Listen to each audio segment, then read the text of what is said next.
Hello friends, welcome to Virtual Study Hub. After a long time I'm making a video, so sorry for the gap and I missed you all a lot. Today I'm going to discuss about Akbar, who is famously known as Akbar the Great. Let's start.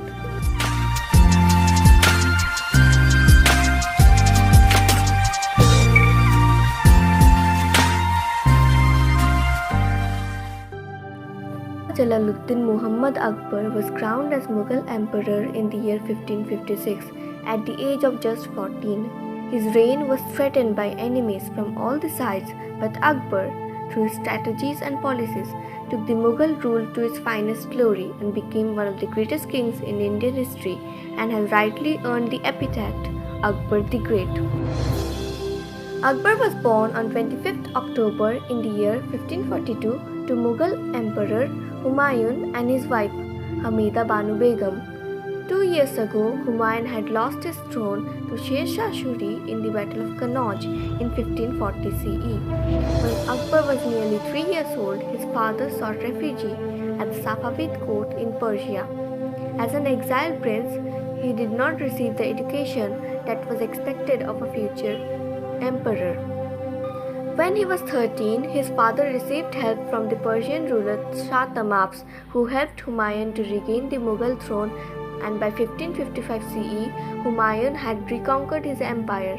However, in 1556 CE, he died from an accidental fall from the stairs, making his son the emperor and leaving him an unconsolidated empire. When Humayun died, Akbar was in Kalnor in Punjab.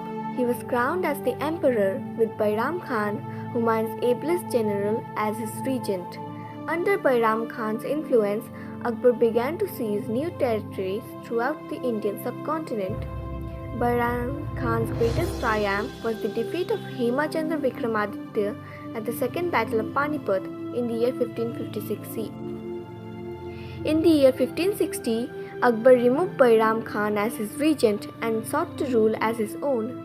Bairam Khan, who was not ready to give up his power, rose up in rebellion and plotted to have Akbar killed and have the crown for himself. Akbar, however, put down the rebellion and sent Bairam Khan to Mecca, which is the holiest shrine in Islam, and took matters in his own hands.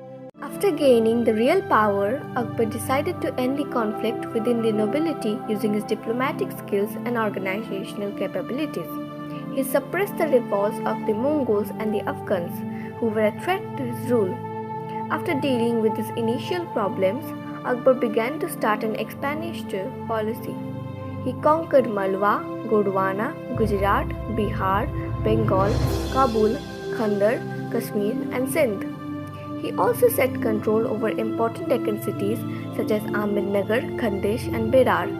His empire stretched from Himalayas in the north to Godavari in the south, and from Hindu Kush in the west to Brahmaputra in the east. This map clearly illustrates his empire from 1556 CE to 1605 CE. Akbar was not only a great conqueror but also an efficient ruler who led many administrative reforms. Several officers were appointed in order to ensure the smooth running of his empire, including the Wazir, who was the revenue and finance officer, Sadr, supervisor of the royal household, Mir Bakshi, head of the military, and the most unique among all, Mansabdars. A Mansabdar was an officer who looked after a fixed number of troops. The word Mansab means rank, and the Mansabdars received their salary according to their rank. Akbar also built Diwani Am to listen to the pleas of his subjects and Diwani Khas for meeting with his ministers. During his reign, economy flourished in his empire. Luminary Raja Todar Mal was appointed to ensure the welfare of the peasants by the collection of revenue known as Raja Todar Mal's Bandobast. India traded with countries such as China, Europe, and Central Asia. The coins used were made up of gold, silver, and copper. Akbar, unlike his famous descendant Aurangzeb, followed a policy of religious tolerance. He knew that in order to rule a diverse country, he had to ensure that no one would face discrimination on the basis of faith. His most famous reforms include the abolishment of jizya and the pilgrimage tax, and the free will of his subjects to build religious places. In selection of the officers, he did not discriminate on the basis of religion, in contrast to his father Humayun. Akbar also built the Ibadat Khana in Fatehpur Sikri, where representatives of all religions came, and through a series of debates, he wanted to learn about the main points, philosophies, and teachings of each religion. It is said that he promulgated the idea of a new religion called Din-e-Ilahi, which focused on universal brotherhood and national unity. However, this was not popular and ended with his death in 1605 CE. Akbar could well enough be called as the social reformer of medieval India. He led many social reforms and banned sati and child marriage. He also discouraged polygamy and legalized widow remarriage. He laid stress on education of secular subjects such as agriculture, history, logic, maths, and astronomy. He also reformed the society through his religious policies. Akbar's success and stability provided to his empire could largely be attributed to his Rajput policy. He inducted Rajput kings into the Mughal nobility and treated them equally.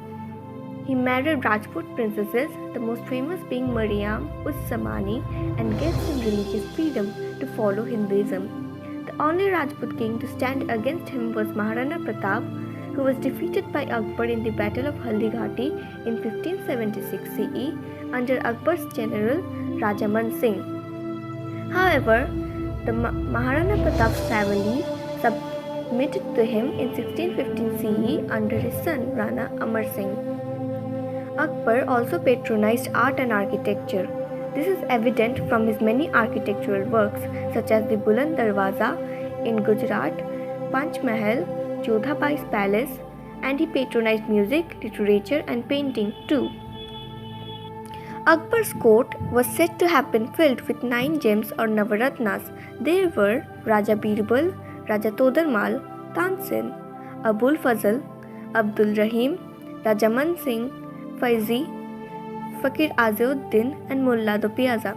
These men were great geniuses who illuminated his court and influenced his religious policies, reign, and many other splendors.